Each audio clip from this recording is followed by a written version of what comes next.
আমার জীবনের প্রতিটি গল্পে দোষী আমি নিজে, কারণ আমি মানুষকে বেশি বিশ্বাস করেছি, নিজের কষ্টগুলো লুকিয়ে রেখেছি, জীবনে আনন্দ না থাকলেও মুখে হাসি রেখেছি।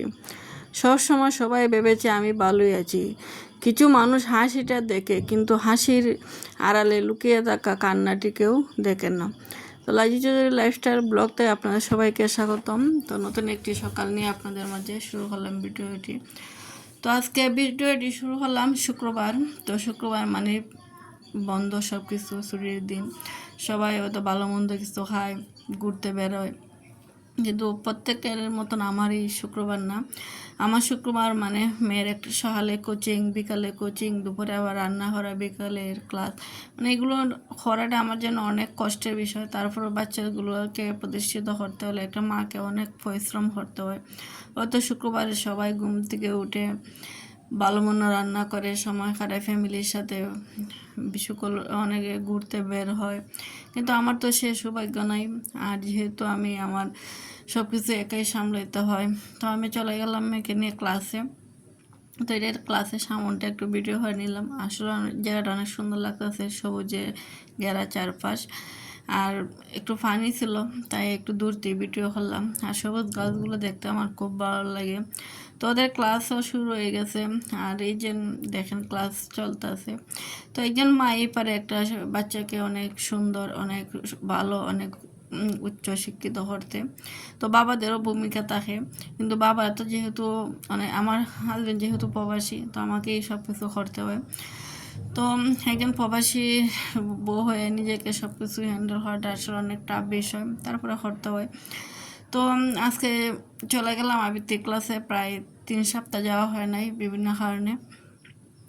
আর আজকে অনেক দিন পর গেলাম, তাতে সবাই আসলো, ভালোই লাগলো ক্লাসটা। আসলে প্রতিদিন ক্লাসগুলো করাইলে ভালো, কিন্তু আমার যেহেতু অনেক শুক্রবার, তো অনেক সময় অনেক কাজ থাকে, যে আমার ডাক্তার থাকে, অথবা অনেক সময় ধরেন কোনো অনুষ্ঠানও থাকে। তো যাই হোক, পরে বাসায় চলে আসলাম, এসে রান্না করলাম, খাওয়া দাওয়া করলাম। তো আমি সকালেই সব কিছু খেটে উঠে রেখে গেছি, সব কিছু গুছাই গেছি।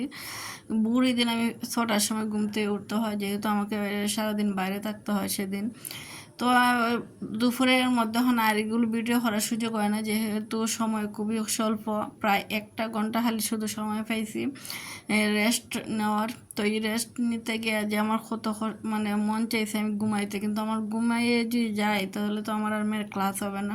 তো বিকালে ক্লাসটা খুবই আমার কষ্টদায়ক। একটা মাকে যে সময় আমি সকালে ক্লাস গেছে, প্রায় 2.5 ঘন্টা হয় ক্লাস, 2.5 ঘন্টা কারেন্ট ছিল না, একজন মা দাঁড়িয়ে থাকতে হয়, বসে থাকতে হয় কারেন্ট ছাড়াই, অনেক কষ্টদায়ক। তারপর গেলাম ধরেন যে রান্না বান্না কইরা ক্লাস কইরা সব কিছু আটাইয়া গুছাইয়া আবার যেতে হয় হয় ড্রয়িং ক্লাস। আসলে অনেক ক্লান্ত, কিছু করার নাই, আমাদের মাদের পরিশ্রমী হয়তো একদিন তাদের সাফল্য। তো জানি না সাফল্য কতটুকু এগিয়ে যাবে আর কতটুকু পারবে। তো আপনারা সবাই দোয়া করবেন আমার মেয়ের জন্য, যেন আমার কষ্টটা একদিন সাফল্যটা অর্জন করতে পারে। একদিনই আমি কষ্টটা, হয়তো আমার আজ কষ্টগুলো সেদিন আমার আনন্দের কারণ হয়। আমি সবসময় হয়তো তার প্রতি সব কিছু দিতে করতে পারতাছি না, তো যতটুকু পারি চেষ্টা করতেছি মা হিসাবে দায়িত্ব পালন করার।